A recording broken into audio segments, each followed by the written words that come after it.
Bukan Bang, kalau wasilahnya berwasilah kepada yang masih hidup, itu yang masih hidup bisa mendoakan langsung. Tapi gini, gitu sebatas tawasul, bukan meyakini bahwasannya teman yang masih hidup ini mampu mengabulkan apa yang kita inginkan, atau sesuatu hal yang seperti bedanya orang yang masih hidup dengan orang yang mati gitu loh. Wilayahnya Sama kita Bang, yakini beda sama. loh, beda dalam tawasul itu Kalau beda. eh, Kok sama kalau sih Bang? kepada Orang yang kalau mati kepada bisa bisa kita dengar nggak bukan doanya? begitu maksud saya. Kalau kepada orang yang orang yang sudah mati itu ya mensikapinya sama sebagaimana kepada orang yang masih hidup tadi yang abang Bukan ceritakan, mensikapinya, maka realita. penghukumannya pun juga sama bang, gitu loh. Penghukumannya juga sama. Kalau sampai tidak jatuh pada keyakinan bahwa orang Ada yang pemahaman, dijadikan kan tawasul ada itu yang mampu memberikan yang manfaat madorot, maka tidak syirik. Begitu juga pada orang yang sudah hidup, tidak syirik. Tapi kalau meyakini mampu memberikan manfaat dan madorot, ya selain Allah, ya itu jatuhnya syirik, bang. Gitu. Nah, kalau terkait tentang apakah itu sepakat. Mau dikerjakan, orang yang hidup, mau pohon, mau apa, kalau kita meyakini sesuatu bisa mendatangkan mudorot dan mendatangkan rizki selain Allah, itu perbuatan kita sepakat. ya sudah. Sepakat, kita Tapi nggak usah kenapa? diulang-ulang. Nggak Kenapa? usah diulang-ulang, sepakat. Ya sudah. Bedanya ketika bertawasul kepada orang yang masih hidup dengan orang meninggal itu berbeda. Kok sama gimana? Orang bisa Loh, berdoa kok, bisa beribadah kok, diskusi yang masih hidup dis kok oke dibedakan? bang, Gitu. diskusi kita ini terkait dengan penghukuman syirik tidak syiriknya bertawasul pada orang yang sudah mati dan orang yang masih hidup. Kalau persoalan nyampai tidaknya doa, terkabul tidaknya doa, ya itu hak prerogatif Allah bang. Dari mana keyakinan kalau kepada orang yang sudah mati tidak bisa terkabul? Ada waktu-waktu safar, ada sesuatu yang loh, begini loh Bang, orang Kalau meninggal itu masalah tidak itu akan mampu bang, itu bukan menghantarkan hajat, kaitan itu dengan mutlak. Anda penghukuman mau syirik bicara tidak tentang syirik. apapun, Itu kaitan bukan kaitan dengan penghukuman syirik tidak syirik bang. Itu kaitannya dengan lebih makbul atau tidak makbulnya doa bang. Kalau kaitan dengan lebih makbul atau tidak makbulnya doa, ya orang yang bertawasul pada yang nih Bang, meninggal pun juga punya prakteknya keyakinan gini, sama. Orang yang prakteknya kan soleh lebih makbul Anda doanya setuju bertawasul pada orang yang bahwasanya gini, soleh. orang yang mati itu bisa nggak sih menghantarkan hajat kita? Saya menghantarkan maksudnya gini, menjadi perantara untuk dikabulkannya hajat kita. Orang yang Orang mati. yang sudah mati bisa apa enggak menghantarkan? Begini Jadi bang, gini, kalau berkaitan dengan jadi itu gini. kita kembalikan kepada dalil. Kalau sudah seperti itu, kepada tinjauan dalil. Kenapa? Itu kaitannya dengan validasi. Kita nggak bisa bertanya ke Allah, kemudian dijawab kedengaran lewat telinga kita. Oh, bisa menghantarkan, gitu. Allah ngasih jawaban gitu langsung. Itu kembalinya kepada validasi dalil, kesimpulan terhadap istinbat hukum pada dalil tersebut. Kalau seperti itu, di aswaja punya kesimpulan terhadap istinbat dalil kepada orang yang sudah mati, itu bisa. Gitu. Kenapa? Ya, antum karena ada datanya, ada dalilnya, ya.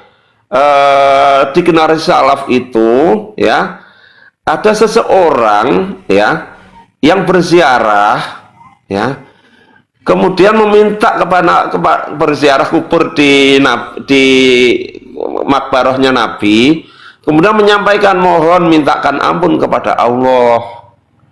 Antum cari itu, kalau antum nggak percaya, antum menghubungi Tengku Qori. Barusan saya diskusi dengan Tengku Qori, saya minta datanya tapi mungkin belum dikirim.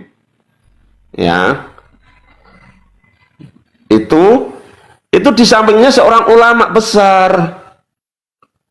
Ya, Terus di sampingnya seorang ulama besar, ada seseorang yang di sampingnya Nabi, ya, menyampaikan, wahai Nabi, ya, di samping kuburan Nabi ini, mohonkan kepada Allah agar Allah mengampuni saya.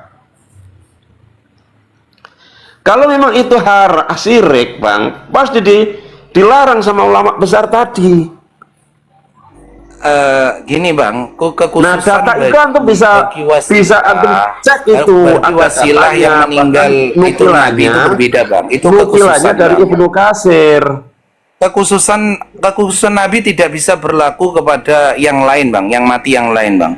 Ini sudah jelas. Allahumma rabbana hadhihi da'wati tamma wassalatil qa'imah ati sayyidina Muhammadin la tawassilata wal fadilah. Iya, kita kalau bertawasul kekhususan kepada Nabi tidak bisa kepada yang Nabi lain. Memang kepada Nabi saja. Bisa kepada Nabi saja. Nabi kan ya dalam kasus tadi itu kan Nabi juga sudah mati, Bang. Ini khusus untuk Nabi, kenapa Anda pakai untuk orang lain gitu loh? Untuk mengandalkan aja. Kelirulah nanti. Ya. Kalau itu dianggap sebagai kekhususan pada Nabi tidak bisa pada yang lain, artinya pada Nabi itu boleh. Kenapa jamaah Salafi Wahabi mengharamkan bertawasul kepada orang yang sudah mati, itu bahkan juga kepada Nabi Muhammad juga, kepada orang soleh, kepada Anbiya. Siapa? Kata siapa? Abang salah dengar kali itu. Antum bilang kalau kepada Nabi dalilnya jelas itu, wasilata wal fadilah itu jelas itu. Jelas itu ada dalilnya. Disinilah letak simpang siurnya. Antum sering, saya lama ngaji di Salafi Wahabi, bahwa bertawasul kepada orang yang sudah mati itu syirik. Itu tidak dibedakan baik itu kepada para nabi, kepada Nabi Muhammad, kepada orang soleh, syuhada ataupun yang lainnya. Kok tiba-tiba antum punya keyakinan itu kekhususan pada Nabi? Artinya antum meyakini kalau tawasul kepada orang yang sudah mati itu kepada Nabi, maka menjadi boleh. Walaupun secara eksplisit antum tidak menyatakan seperti itu, secara implisit tersirat itu ada kesimpulan seperti itu. Bang Buku, ini bertabrakan sendiri dengan keyakinan ulama-ulama rujukan antum sendiri. Kalau sudah seperti ini,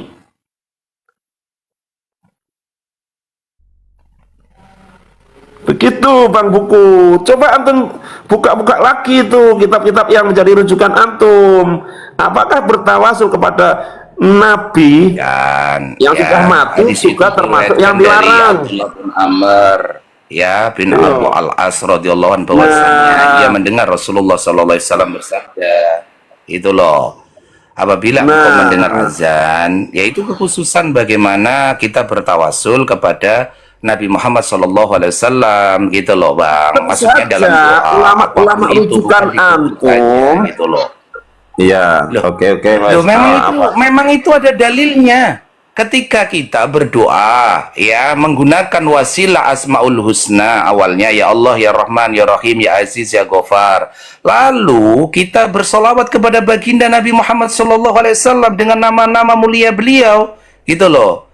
Allahumma salli ala Sayyidina Muhammad wa ala ali Sayyidina Muhammad. Bahkan diijabahnya doa itu dengan bertawasul dengan nama Nabi gitu loh. Dan ini kekhususan, nggak bisa diganti. Orang meninggal habis Asmaul Husna lalu menyebut nama orang soleh di situ, itu tidak bisa bergeser nama Nabi untuk mengawali dan mengakhiri doa, dan itu ada dalilnya. Bagaimana Anda ingin mensepadankan sesuatu yang sudah baku dalam wilayah dalil, ini disepakati seluruh kaum muslimin, bahwasannya tatkala kita berdoa berwasilah kepada nama-nama Allah yang indah yaitu Asmaul Husna, lalu kita setelah itu berwasilah kepada Nabi Muhammad SAW dengan bersolawat, menutup daripada doa kita bersolawat, ini dalilnya sahih gitu loh. Nggak bisa diganti yang mengatakan seperti itu nama orang yang mati gitu loh. Bang. Ya, Anda maksudnya setuju nggak ini? Anda setuju nggak ini kekhususan ketika kita meminta itu dengan? Lah ya sudah. Kalau berdoa dengan atas nama Nabi, kasus yang barusan antum sampaikan itu sudah beda kasus. bertawasul dengan cara menyebut Saya tadi asma sampaikan Allah. nama Nabi Muhammad Silakan. itu wasilah wal fadilah, bertawasul dengan nama Nabi Muhammad SAW. Nabi Muhammad sudah wafat belum? Sudah. Tapi namanya itu kita untuk tawasul. Itu tidak bisa tergantikan dengan nama yang lain. Ini sudah beda kasus, Bang Buku. Kasus yang baru antum sebutkan, ya, bertawasul dengan menyebut asma Allah, ya, bertawasul dengan bersolawat Nabi. Bertawasul kepada solawat Nabi itu masuknya dalam kategori bertawasul dengan amal soleh. Berbeda dengan kok amal soleh gimana sih? Beda, Bang. Aduh, antum ini berarti Amal soleh siapa? Amal soleh saya itu berbeda. Antum ini mencampur Enggak lah, adukkan. ini doa. Antum ini mencampur adukkan Beda kan, jadinya. abangku. Antum ini memiliki dengarkan dulu supaya anda gini loh, anda seolah-olah gini loh, subjektivitas nanti. Pada Gini loh, akhirnya ini antum mempunyai pemahaman tersendiri. bertawasul dengan amal soleh kita itu. Antum lihat dalilnya dulu. Waktu ashabul kahfi, ya, waktu orang-orang di dalam goa itu, mereka bertawasul dengan amal soleh mereka. Yang dimaksud amal soleh itu adalah amal pamungkas kita gitu loh. Waktu 3 orang yang terjebak di dalam goa, ya, mereka bertawasul dengan amal-amal soleh mereka supaya pintu goa itu terbuka gitu loh. Bukan kepada berbeda lah gitu loh. Gimana Istimewa ini? hukum tentang bolehnya bertawasul kepada amal soleh itu merujuk kepada hadis 3 orang yang terjebak ke dalam gua. Yang satu orang yang berbakti pada orang tuanya. Mengawali daripada nama Nabi Muhammad itu beda lagi lah. Afdol, antum kan bermanhaj salaf. Kita sama-sama mengaku sebagai bermanhaj salaf kan. Kalau kita bermanhaj salaf, ya kita ikuti petunjuk Al-Quran dalam berdiskusi. Apa itu? Silakan, silakan. Harus ada dalil. Kata Anda tadi, ketika kita berdoa, mengucapkan nama Nabi itu amal soleh. Amal soleh kita itu salah. Madhab salaf dalam diskusi, ya, dalam berdebat, ya. Ud'u ila sabili rabbika bil hikmati. Pertama bil hikmah, ya. Ya, wal mau'izatil hasanah wajadilhum billati hiya ahsan. Jadilhum billati hiya ahsan. Ya ahsan itu apa? Ya tidak saur manuk, tidak saling berebut, Bang. Kalau kita bermanhaj salaf, mari kita praktekkan ayat ini. Berikutnya lagi manhaj salaf dalam bermajelis. Ini kan majelis kita ini. Tafassahu fil majalis fafsahu yafsahillah. Berlapang-lapang dalam bermajelis. Bukan saling berebut, merebut, tidak saling menghargai, tidak saling memberi kesempatan. Karena nanti lupa bahwasanya. Tidak begitu alasannya, Bang. Tidak begitu. Saya sudah terus mendengarkan Anda, tapi ketika saya menjawab, Anda potong-potong terus. Kekeliruan, mohon maaf, kekeliruan terhadap satu isi ucapan harus segera diluruskan lagi sebelum dilanjutkan gitu loh. Kalau memang kita bermanhaj, Anda seolah-olah berbicara bil hikmah, Anda sendiri nggak paham, nggak mau mendengarkan orang gitu loh. Tadi Anda sampaikan ada sepakat. Kalau ada sepakat, nggak ada tapi berarti gitu loh. Anda sendiri nggak bil hikmah dalam hal ini gitu. Bil hikmah itu Anda dengarkan, ada yang keliru yang Anda ucapkan, yang harus Anda satu sisi harus benarkan juga gitu loh. Apa yang dimaksud orang nggak ngotot dalam sisi kekeliruan gitu loh. Nggak bisa. Keliru tidak keliru itu subjektif, Bang. Enggak, Anda diingatkan saudara Anda tentang sebuah berapa menitan gantian, ayo adil Bakis. Silakan. Silakan. Oke. Saya kalau gitu 5 menitan ya. Silakan Pak Julio 3 Mohon menit. untuk tidak dipotong. Fafsahu yafsahillah. Itu perintah Al-Qur'an ya, Bang Buku. Nah, turun enggak ya? Oke. Ya. Ini perintah Allah loh, kita itu ada agar berlapang-lapang dalam majelis. Iya. Kalau sama-sama lapang itu afdol adil. Kalau yang satu Oke, mari kita sama-sama lapang. Mari kita sama-sama lapang. Iya, Wes, ya udah kita kalau sepakati itu pandangan dulu. subjektif. Ya udah Wes, kita nggak usah sepakati dibahas dulu. lagi. Kita sepakati dulu. Antum paham bil hikmah dan berlapang. Ya sudah, saya juga begitu gitu loh. Jadi nggak boleh menyudutkan. Bentar, Bang. Anda Ya, bilang ada bil hikmah, masuk tapi ke Anda saya. nggak bil hikmah sendiri. Itu juga nggak baik. Ayo, silakan.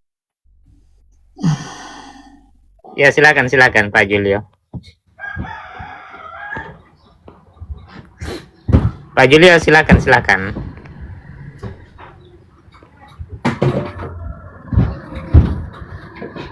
Monitor, terdengar suara? Terdengar bang. Oh iya, Pak Julio. Masih Atau ya. Kemiot bang.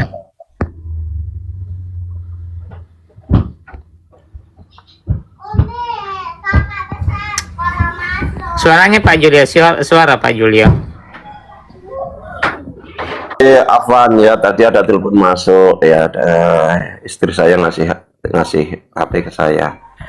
Jadi begini Bang Buku ya, dalam kasus yang antum sampaikan tadi itu ada pencampur aduan. Pertama, kalau menyebut nama-nama Allah itu tawasul dengan asma Allah itu boleh ya. Kemudian bersalawat, sebelum berdoa dengan kita bersalawat terlebih dulu, itu tawasul dengan amal soleh kita. Hadis 3 orang yang terjebak ke dalam gua, kemudian dia berdoa dengan amal soleh yang menjadi pamungkas, itu bukan berarti melarang, atau bukan berarti kalau bukan amalan pamungkas berarti tidak bisa dijadikan tawasul. Antum dari mana punya istinbat seperti itu?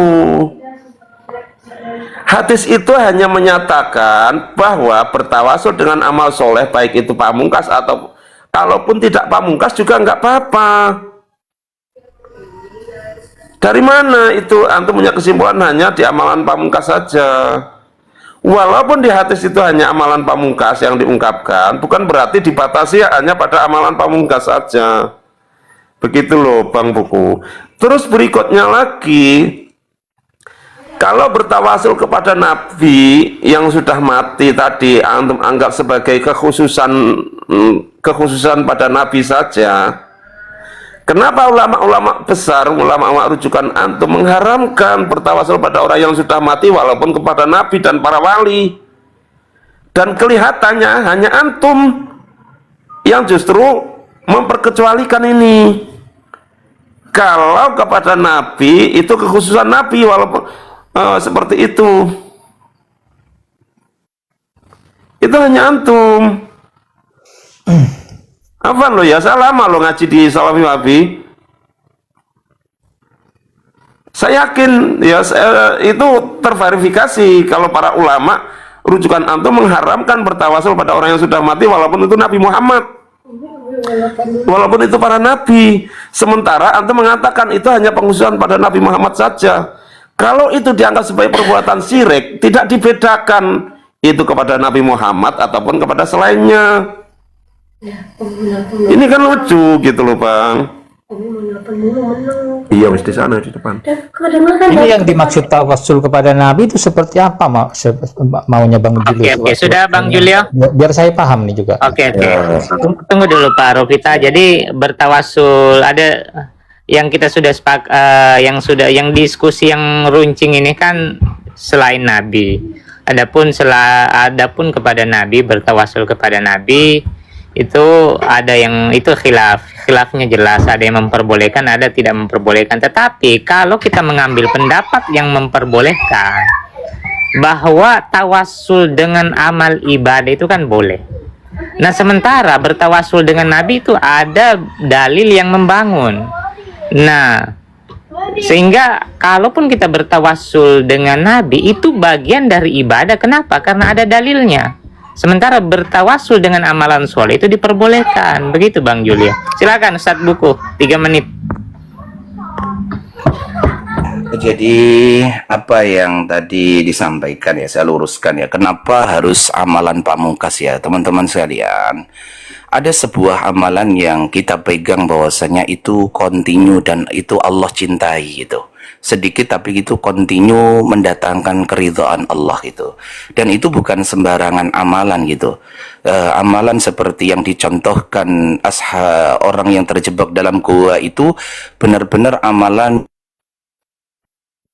itu ridho gitu tentang itu, dan dia benar-benar yakin bahwa amalan-amalan yang ia lakukan itu selain dari amalan-amalan yang lain, amalan itu yang dipilih itu. Berarti kan ada amalan yang memang diyakini oleh kita itu sebuah kontinu yang kita lakukan, misalkan seperti birrul walidain, seperti menolak daripada zina tapi dia bisa menolak korupsi tapi dia bisa melakukannya gitu kan. Ini karena Allah benar-benar gitu ya, itu bisa mendatangkan pertolongan dengan tawasul seperti itu. Sedangkan amalan-amalan yang lain itu yang misalkan nilainya itu 5, 3, ya kita milih yang 9 lah begitu loh. Maksud saya kenapa kita harus memilih salah satu amalan, kita nggak sebutkan itu. Ashabul yang terjebak itu apakah mereka beramal? Saya yakin beramal, semuanya beramal ya, tapi mereka memilih yang nilainya 9 gitu loh, 9 plus, untuk bagaimana mereka menghantarkan doa mereka supaya yang 9 plus itu menjadi sebuah ketapel yang membuat datangnya pertolongan Allah segera gitu loh. Maksud saya, kita tidak membedakan, semua amalan itu berpotensi menjadikan seseorang itu menjadi baik dan ridho Allah gitu loh. Tapi ada, kita itu memiliki satu amalan pamungkas lah, mungkin itu yang kita sembunyikan. Jadi sholat malam kita misalkan ya, puasa kita atau apapun, dan di suatu darurat itu bisa kita untuk hantarkan dalam bertawasul dengan amal soleh itu gitu loh. Bukan berarti kita meremehkan satu amalan-amalan kita, enggak. Ada amalan yang benar-benar yang dimaksud pamungkas itu adalah sesuatu yang memiliki nilai 9 plus gitu loh. Maksud saya gitu loh. Jadi ini perlu diluruskan, seolah-olah ada hal yang salah ketika meyakini amalan pamungkas menurut Pak Julio, dan ini dibenarkan, ada dalilnya gitu. Nah, nanti saya sampaikan dalilnya terkait dengan itu. Jadi begitu. Yang kedua adalah bertawasul dengan Nabi ya. Kenapa terjadi kekhususan? Nah, tadi udah disebutkan oleh Bang Aris terkait dengan ada pondasi bangunan dalil untuk bagaimana kekhususan itu gitu loh.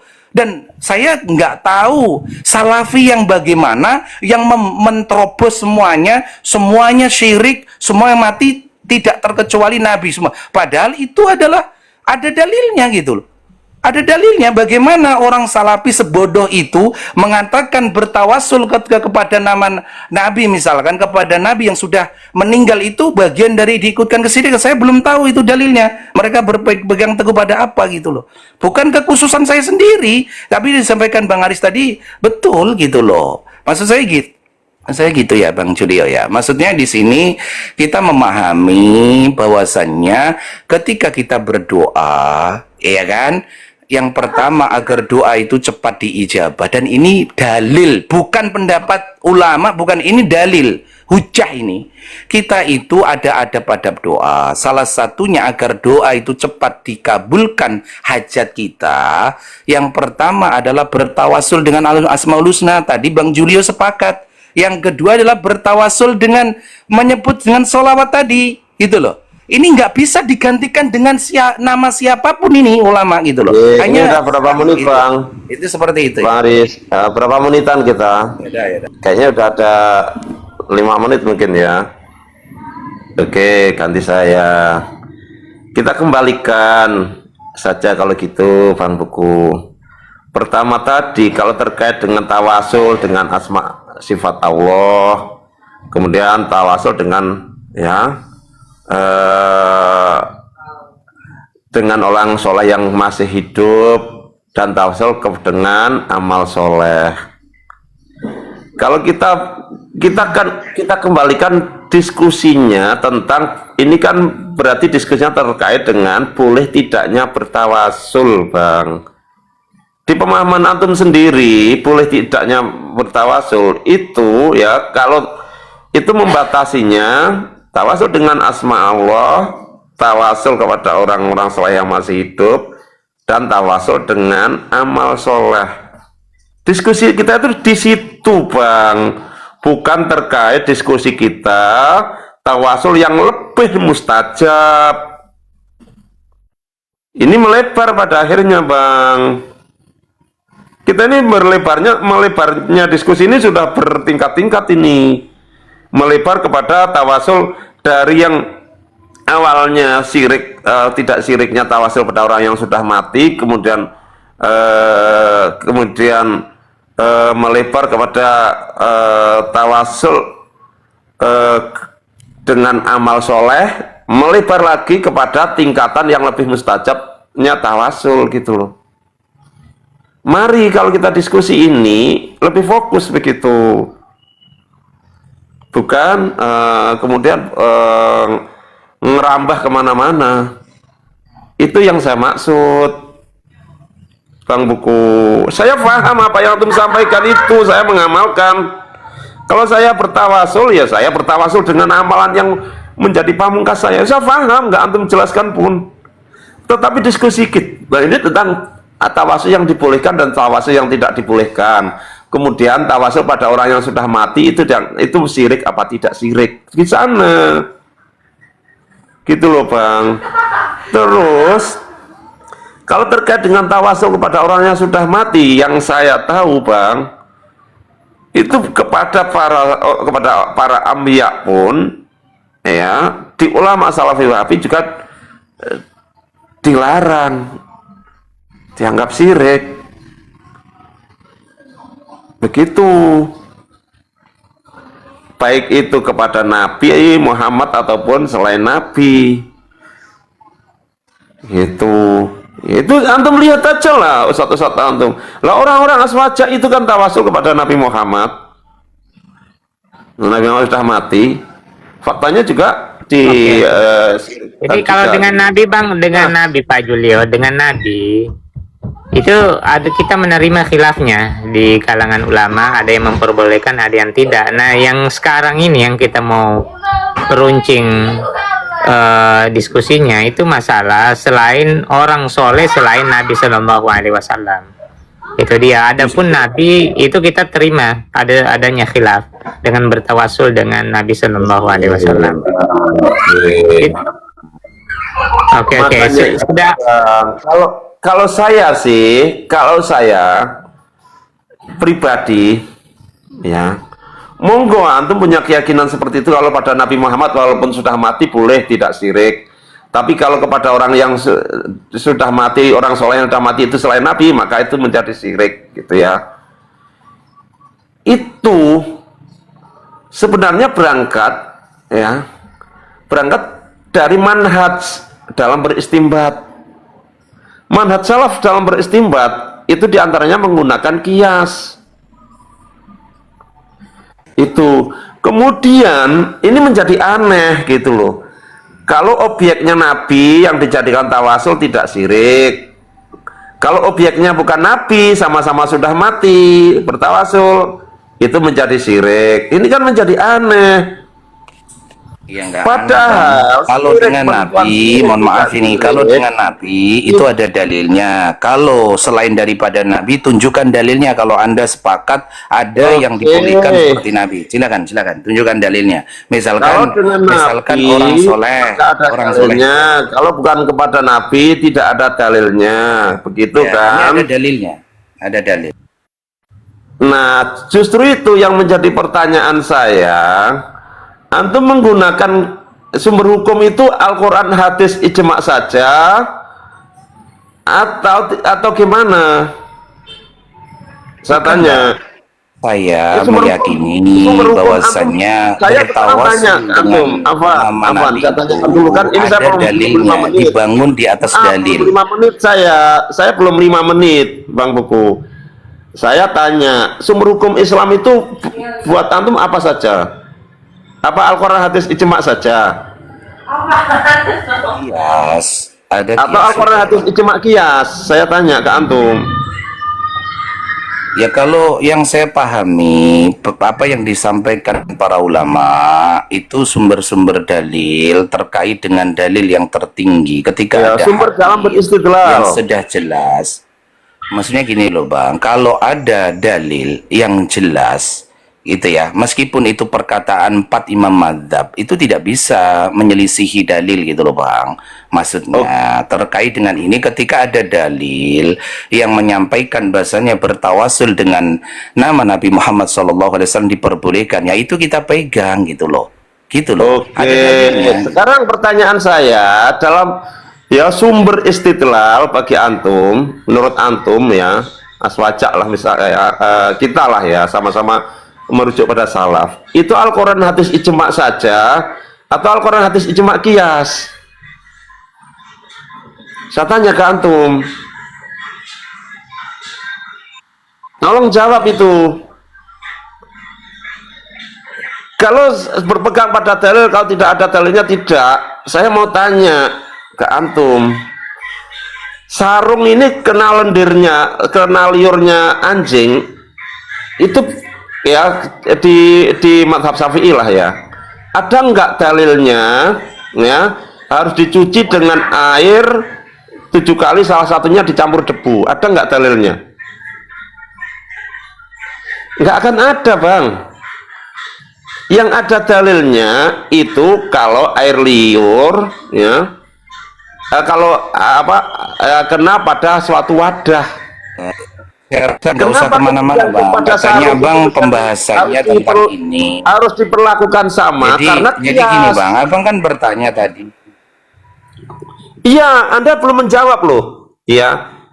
Sumber istidlal antum itu Al-Quran atau Al-Quran hadis ijma qiyas? Saya mau tanya. Kenapa? Bang?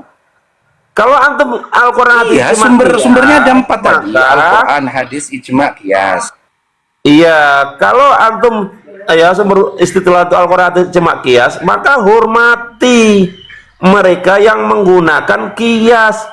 Karena semua hasil qiyas itu tidak ada dalilnya langsung, Bang. Ini Bang.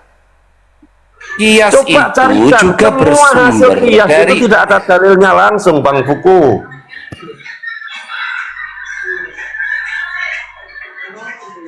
Gitu, Jadi Bang. sudah dijawab Bang Apa Julio paham bahwa qiyas itu apa sumber sih? Bang Julio, qiyas itu apa sih? Dulu nanti kayaknya ini salah kaprah memahami. Bang, qiyas itu analogi, Bang. Itu salah, itu sudah salah itu. Ya Allah, Gimana? ya Rahman ya Rahim, Bang. Ini saya jelaskan Bang. Antum Saya jelaskan ini- qiyas itu adalah itu bahasa menyamakan Arab. sesuatu. Ya. Analogi itu bahasa Inggris, Bang. Sama, punya arti sama, itu qiyas. Menghukumi sesuatu didasarkan pada hukum yang lain. Penetapan hukum sesuatu didasarkan pada penetapan hukum yang lain karena adanya kesamaan ilat. Adanya kesamaan masalah. Oke, jadi sebentar Pak Julio. Jadi sudah disepakati ya bahwa sumber hukum ada 4. Kemudian merujuk kepada qiyas, apakah bisa diterapkan di situ? Lalu bagaimana dengan rukun qiyas itu kan ada 4 ya, ada 4. Nah, sekarang seperti Imam Abu Hanifah mengkiaskan beras dengan apa? Dengan kurma atau gandum. Nah, itu kan punya ilah, ada qiyas, ada hukum, ada al-maqis alaih, itu terpenuhi 4 rukunnya. Nah, kemudian juga di dalam kitab usul fikih itu kan menjelaskan la qiyasa fil ibadah atau la qiyasa fi ta'budat atau la qiyasa fil ghaibat. Tidak ada qiyas dalam perkara ibadah. Tidak ada Itu qiyas disepakati semua ulama. dalam hal yang goib. Nah sekarang coba ini aja dulu, yang kecil-kecilnya aja dulu, coba terapkan 4 rukun qiyas yang tadi tawasulan itu sehingga memenuhi bahwa ini boleh loh dikiaskan. Tapi sebelum ke Pak Julio, kita ke Bang Buku, ke Ustadz Buku dulu. 3 menit. Tadi udah saya sampaikan, kias itu menyamakan sesuatu perkara baru yang saat ini ya, yang belum ada hukumnya, yang memang baru ya, dengan perkara lama yang sudah ada dalilnya. Ini ada dasar dalilnya gitu loh. Meskipun itu dalil secara umum gitu loh. Ketika ingin menarik ke wilayah khusus, ada sebuah hal yang bisa kita analogikan tadi, sebuah rukun tadi, yang memenuhi rukunnya tadi. Analoginya kurma dengan beras tadi gitu loh. Jadi kias itu tidak sembarangan orang memakai kias ya, tidak ada rukun yang tertib hukum terkait dengan itu yang bisa dikiaskan gitu loh. Seperti misalkan ya, kita menyamakan misalkan dalil tawasul kepada sesuatu yang pondasinya sudah ada dalilnya gitu ya. Tadi yang sudah saya sampaikan, bertawasul dengan nama Nabi Muhammad SAW itu ada dalilnya gitu loh. Ya, ada dalilnya, dan itu tidak pakai kias pun tidak masuk kias, ada dalilnya, bukan kias dalilnya, hujah. Bagaimana hujah yang sudah terang-terangan ini kita premiskan terhadap sesuatu yang sifatnya dikiaskan gitu loh. Dikiaskan pun seperti apa kias yang ilat yang dipakai gitu, rukun seperti apa gitu loh. Meskipun hukum kias itu boleh gitu loh. Saya rasa tidak sebanding ya ketika orang bertawasul menyamakan ya Nabi Muhammad SAW yang sudah meninggal dengan mayit yang lain yang meninggal itu beda lah gitu loh. Yang ini bertawasul ada hujahnya. Yang ini mau pakai dalil apa gitu loh, kias. Silakan jelaskan ketika rukun itu bisa terpenuhi gitu loh. Oke, sekarang saya mau tanya ya, toharoh itu perkara ibadah bukan? Pengaris, Bang Buku, wilayah tawasul, itu perkara ibadah bukan? Bang Buku, nanti kemana-mana inti kalau Anda ini kita mengkiaskan, ayo. Toharoh perkara ibadah bukan, Bang Buku. Tadi udah kita spesifikan. Kalau Anda bahas fikih lagi kemana-mana, Anda jangan lari. Tunjukkan kias saja. Tunjukkan dalil kias bahwasanya bertawasul dengan mayit bisa memenuhi prasyarat untuk sama dengan bertawasul yang Nabi Anda berkali-kali memotong saya ini, tidak bertawasul. Toharoh Anda kemana-mana nggak sesuai dengan konteks. Jawab, tolong jawab. Nanti akan menjadi clear ini nanti akan menjadi clear tentang kias. Ayo. Kan aja, Toharoh itu Bapak dalil bertawasul dengan mayit selain dari. Nah, saya mau tanya dulu, toharoh ini kias apa ibadah bukan? Tanya dulu, jawab itu dulu aja. Ayo. Ibadah. Nah, kalau toharoh itu adalah ibadah, faktanya para ulama mengkiaskan najis mukhalatohnya air liur anjing di suatu wadah itu juga kepada media atau objek lain, kepada pakaian, baju atau yang lainnya. Artinya apa? Kias itu betul juga terjadi dalam perkara ibadah. Nah, karena apa? Karena adanya kesamaan ilat. Nah, bertawasul kepada Nabi Muhammad, kalau kepada Nabi Muhammad itu boleh, maka dibolehkan juga kepada Nabi yang lain. Bertawasul kepada Nabi Muhammad seorang yang soleh itu boleh, maka boleh juga kepada orang soleh yang lain. Itu pendapat mereka yang membolehkan tawasul, Bang. Gitu loh, Bang. Kias yang mana tuh? Kias Guero Mahdo atau Mahdo? Loh, kias terkait dengan tawasul kepada nabi yang lain. Karena apa? Karena adanya kesamaan. Muhammad nabi, ya, Nabi Musa juga nabi.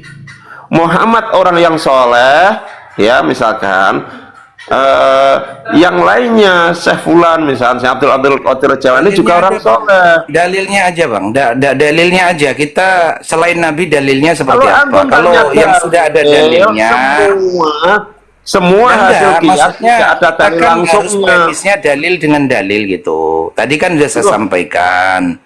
terkait dengan Semua bertawasul hasil dengan kias tidak ada dalil langsung, Bang. sebutkan aja rukun kias diambil dari dalil ini gitu loh. Maksudnya gini, ada apa yang Anda sampaikan tadi, ya kan?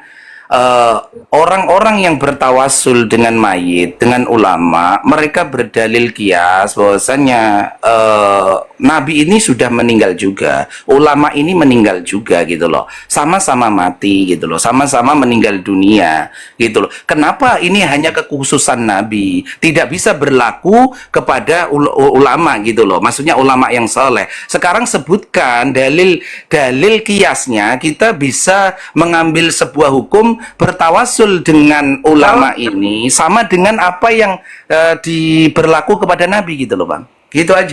Kalau Iya, iya. antum, Pak Julio, kalau Pak Julio. antum meyakini bahwa dalam beristidlal, sumber hukum istidlal itu ada 4, Al-Quran, hadis, ijma', qiyas, ya, otomatis antum harusnya menghormati hasil qiyas tersebut, perkara Menghormati. Ya.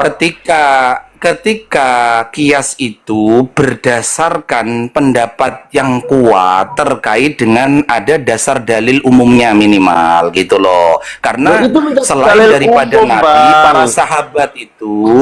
para sahabat yang dijamin masuk surga itu, ya Abu Bakar As-Siddiq, Utsman bin Affan, pernah nggak sahabat itu bertawasul kepada Abu Bakar As-Siddiq gitu loh? Tadi Ketika sudah meninggal dunia gitu. sudah Loh, enggak, disampaikan. ini dalilnya. Oke, Saya sebentar, kita membuka beri gitu waktu ya, kita beri waktu. Sebentar, Pak Julio. Jadi terkait kias dalam perkara ibadah, itu memang kita tidak ingkari secara mutlak. Kita tidak ingkari secara mutlak, karena yang bisa dikias itu, ulama yang mengkias itu pada ibadah ma'qulatul makna, yang bisa dilogikakan, yang bisa dirasionalkan, seperti beras, kemudian ada beberapa seperti juga tadi anjing, liur anjing, itu semuanya ma'qulatul makna. Nah sekarang mau dikiaskan perkara yang goib, ini mampu nggak sesuatu yang goib itu dirasionalkan? Nah itu dia yang trouble seperti ini, yang berlebih-lebihan dalam menempatkan dalil ini, yang kadang kita tolak, itu kadang. Perkara agama itu, Bang, ya, verifikasinya nanti di akhirat, Bang. Bahwa kias anjing, ya, mensucikan air liur anjing kepada pakaian, hukum najisnya air liur pada pakaian, apakah itu benar atau tidak, nanti di akhirat, Bang. Toh faktanya di dunia, ya, di masih hidup ini, terkait dengan tidak dikiaskan atau tidak dikiaskannya air liur anjing, itu ada ulama yang mengkiaskan, ada ulama yang tidak mengkiaskan. Yang mengkiaskan adalah madhab Syafi'i, ya. Yang tidak mengkiaskan adalah madhab Dohiri, Ibnu Hazm. Kita hormati saja begitu, selesai. Kita hormati. Yang tidak mengkias Ibnu Hazm itu salaf, yang mengkias madhab Syafi'i, ya, Imam, ya, itu juga salaf. Yang mengkias bolehnya tawasul dengan orang yang sudah mati, orang soleh yang sudah mati, ya, selain Nabi, itu hasil kias, ya. Yang tidak yang tidak mengkias, ya, hanya pada Nabi, itu juga ada. Kalau seperti ini, Bang, kita ini menjadi lapang dengan ikhtilaf ini, tidak menjadi sempit, Bang. Dalam beristimbat hukum tidak selalu dituntut ada dalilnya sharih dan tertentu. Begitu, Bang. Kalau terkait itu ada yang mengkias, ada dan tidak mengkias, perkara masalah najisnya air liur anjing kepada objek selain wadah, itu ada yang mengkias, ada yang tidak.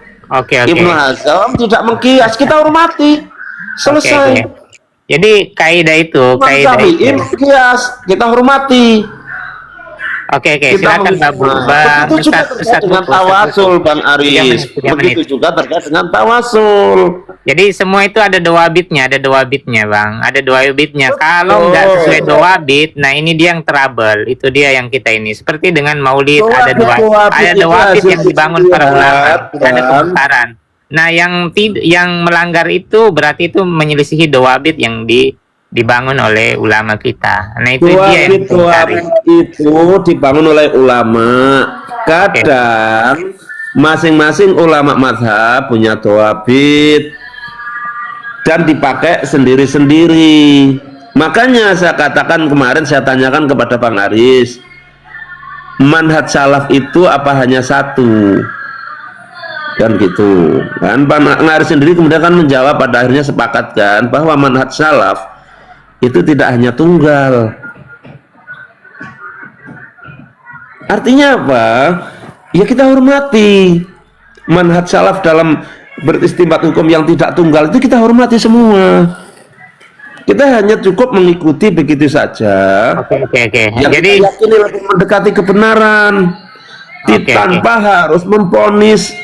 Oke, kita berikan 2 menit ya Yang itu masing kemudian closing. sesat, Kita closing Pak Jijo. begitu. Kita beri waktu tiap Ustadz 2 menit untuk closing statement. Jadi diinikan sekali memberi kata-kata penutup yang tidak menarasikan tanggap jawab lagi gitu. Tapi langsung closing statement tanpa membentuk narasi ada tanggap jawabnya lagi. Ya silakan Ustadz Buku, 2 menit. Iya. Saya ada sepakat kepada Pak Julio terkait dengan perbedaan pengambilan istidlal tadi, terkait dengan 4 imam mazhab itu. Terkadang mereka memang berbeda dalam pengambilan tadi terkait dengan hukum tadi ya. Kita sepakat bahwasanya kita mengikuti salah satu mazhab tadi adalah satu hal yang kita pegang, bahwa itu untuk tujuan beragama kita lah gitu ya. Tentunya hal yang sudah disampaikan oleh 4 imam mazhab ini juga mereka juga berdasar dengan sumber hukum yang utama, yaitu Al-Quran dan Sunnah gitu ya. Tidak mungkin mereka melenceng bahkan menyelisihi Quran dan Sunnah gitu.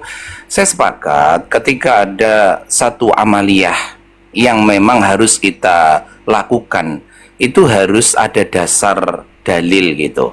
Karena ketika kita yakini satu ibadah ya yang itu berorientasikan kepada Allah, itu syarat diterimanya ibadah adalah ya ikhlas karena Allah, ittiba artinya mengikuti, ada tuntunan gitu ya. Meskipun nanti dalam tuntunan ini ada perbedaan dalam beristimbat para ulama ya untuk bagaimana menentukan gitu ya perbedaan-perbedaan itu, seperti misalkan apa yang dipegang saudara kita dari Muhammadiyah, dari Nahdien, dari Salaf, dari Salafi, dari misalkan Persis dan yang lainnya, asalkan itu ada dalil untuk mereka berdasar untuk melakukan ibadah, kita hormati Bang. Kita selalu menghormati perbedaan itu ya, ketika ada sesuatu dalil yang mereka pakai untuk dasar mereka melakukan satu ibadah gitu ya. Karena kan man amila amalan laisa amruna wa huwa raddun gitu ya. Jadi ketika kita ini beribadah tanpa ada satu dasar ya, dalil atau hukum, maka amalan itu kan tertolak gitu kan. Nah ini yang membuat diri kita ketika kita melakukan ibadah itu hati-hati gitu ya. Tidak semuanya yang kelihatan baik itu bisa dinilai ibadah gitu ya, seperti itu. Jadi maksud saya ya, kalau dalam masalah tawasul ya kita sepakat tidak ada yang antipati dengan tawasul ya. Mungkin cara orang bertawasul, mungkin ini yang menjadi perbedaan. Mungkin Bang Julio seperti apa menggunakan kias, saya tadi memakai dalil terkait dengan hujah, dohiri atau yang lain. Ini mafhum lah, kita pahami perbedaan. Ya saya setuju. Ketika umat itu digiring, maksudnya ya dinarasikan sesuatu yang satu ibadah yang tidak berlandaskan dalil, ini sesuatu hal yang akan berbahaya bagi umat gitu loh. Maksud saya ketika mungkin kita sebagai public figure, seorang ustadz gitu ya, ketika kita menyampaikan sesuatu ya tentunya kita landasi dulu dengan dalil yang ada, yaitu rujukan kita Al-Quran dan Sunnah, ya kan, dan yang lainnya. Begitu aja sih Bang. Mungkin Siap. Jadi kesimpulan beliau tetap dibangun di atas dalil, harus dibangun di atas dalil. Ketika kias ini terlalu longgar ini berbahaya, karena nanti semua akan mudah membuat kias, apalagi dalam perkara ibadah. Nanti muncul lagi ibadah yang baru, muncul lagi dengan alasan kias. Semakin banyak lagi amalan yang jelas-jelas ada dalilnya aja kita nggak mampu amalkan semua. Ya silakan Ustaz Julio, 3 menit saya kasih waktu khusus untuk Julio. Untuk closing statement ya, tidak lagi ada. Iya. Syekh Hafidz Al-Hakami dalam kitabnya A'lamus Sunnah Al-Mansurah, ya, beliau juga menyatakan bahwa syarat diterimanya amal itu ada 2. Pertama ikhlasun niat, ya. Yang kedua mutaba'atur rasul, ya. Pertama mengikhlaskan niat dan kedua mengikuti rasul, ya. Mengikuti rasul itu dalam arti kan mengikuti dalil, kan begitu. Nah, janganlah kita keburu lah ya, mengambil satu kesimpulan ya, ketika ada suatu amalan itu tidak ada dalilnya ya. Kadang suatu amalan itu ada dalilnya, tetapi bisa jadi bukan dalil khusus tetapi dalil umum.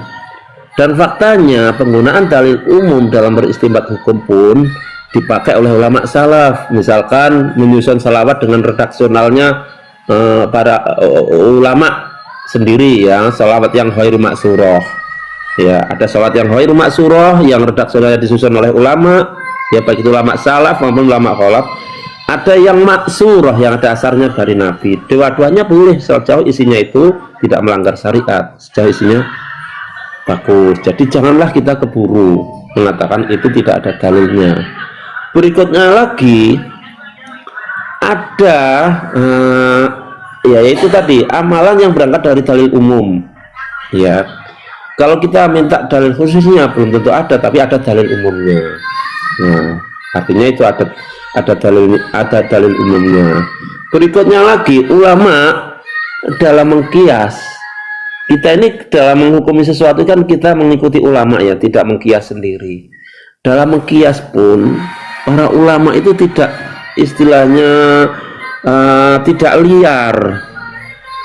liar, tidak sembrono, tidak hati-hati, tetapi juga hasil dari pengkajian yang sangat mendalam semacam itu, ya, dengan menggunakan berbagai macam ilmu alat begitu.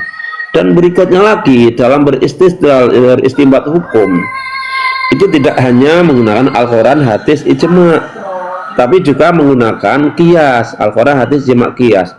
Semua hasil kias itu ya tidak ada dalil langsungnya, ya, tetapi menarik, ya, dari permasalahan lain yang punya ilat yang kurang lebih sama, ada ilatnya yang sama.